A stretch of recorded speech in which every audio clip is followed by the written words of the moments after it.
Man, this is nice. I forgot how good it feels to get outside. Do you come here a lot? Yeah, it's my go-to spot for clearing my head. Plus, it's great for thinking about, you guessed it, investing. Of course. You'd probably find a way to compare these trees to stocks, wouldn't you? Actually, yeah.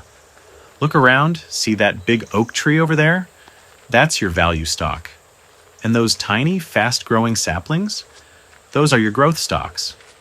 Okay, you've got my attention, but what's the difference between the two? Value stocks are like that oak tree. They're established companies, solid and steady. They're usually undervalued, meaning their stock price is lower than their actual worth. Investors love them because they're dependable. So, they're kind of boring? Not boring. Reliable. They're like the foundation of your portfolio.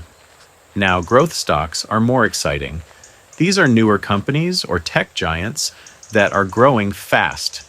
Their prices might be higher because investors expect big future gains. Let me guess. They're also riskier? Bingo. Growth stocks are like saplings. They might shoot up quickly, but they're more vulnerable to storms. A bad quarter or unexpected news can send their stock price crashing.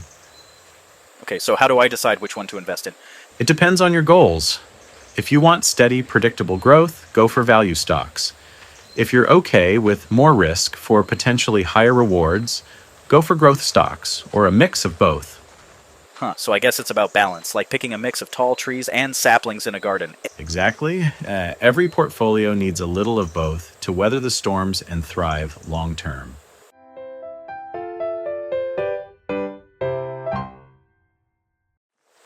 Alright, so we've got our oak trees and saplings. What's next? Are there fruit trees or something? Funny you mention that. Dividend stocks are kind of like fruit trees. They pay you dividends, which are a portion of the company's profits, just like a fruit tree gives you fruit regularly. Wait, so I get paid just for owning the stock? Exactly. Companies like utilities or large, stable corporations often pay dividends. It's like they're saying, "Thanks for sticking with us. Here's a reward." That sounds amazing. Why wouldn't every company do that? Good question. Not all companies are in a position to share profits. Growth companies, for example, reinvest their earnings to expand instead of paying dividends. So, dividend stocks are the chill, generous uncles of the market? I guess you could say that. They're great for investors who want steady income, especially retirees. Okay, but what's the catch?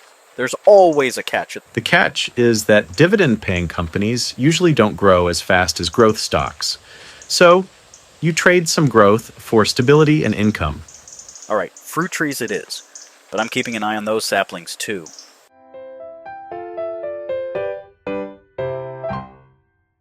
So Alex, are there stocks for people like me with, not a ton of cash to throw around? Of course. Let's talk about two ends of the spectrum, blue chip stocks and penny stocks. Blue chip stocks are your big players. Think Apple, Microsoft, or Coca-Cola. Blue chip, huh? Why do they call them that? Are they made of actual chips? Not quite. The name comes from poker, where the blue chips are the most valuable. These stocks are reliable, established, and not cheap. Ah, so they're the VPS of the stock market. And penny stocks? They're the economy class? Exactly. Penny stocks are smaller companies with shares trading for less than $5. They're cheap, but very risky. Risky how? Sounds like a good deal if they're cheap. The problem is, many penny stocks come from companies with shaky finances or no track record. They can skyrocket, but they're just as likely to crash or disappear entirely. So they're like scratch-off lottery tickets. You might hit the jackpot, but most of the time, you just lose your money. Exactly. Meanwhile, blue chip stocks are like a savings account. They grow steadily over time, but won't double overnight. So penny stocks are tempting but dangerous, and blue chips are dependable but kind of boring? That's one way to put it.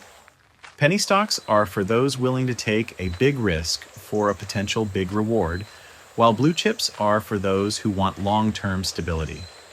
Alright, so if I'm feeling adventurous, I go penny stocks. And if I want to sleep at night, I stick with blue chips?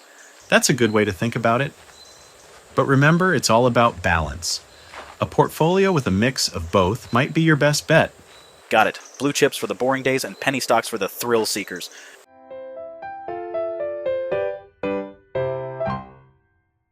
Alright, Alex, here's what's still bugging me. There are so many companies out there. How do I even start picking stocks? Good question. Stocks are grouped into sectors and industries like tech, healthcare, energy, and more. It's like choosing a trail in this park.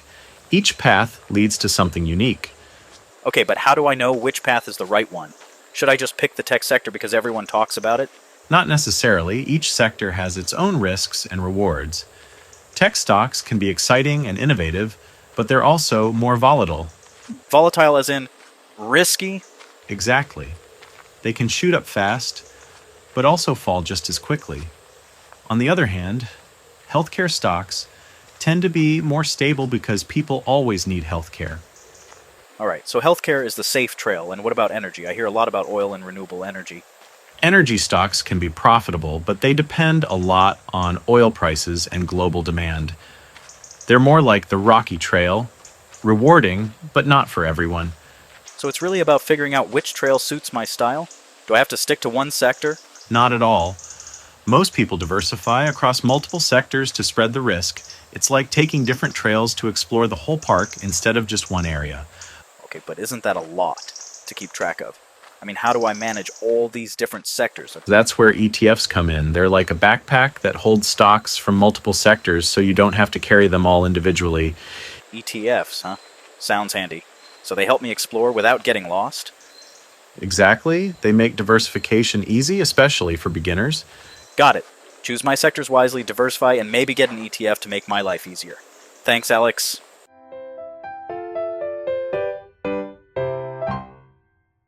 Alright, everyone, what's your favorite type of stock? Are you a blue chip fan, or are you rolling the dice on penny stocks? Let us know in the comments. And if you missed our last chat about how the stock market works, go back and watch it. It'll help you make sense of today's discussion.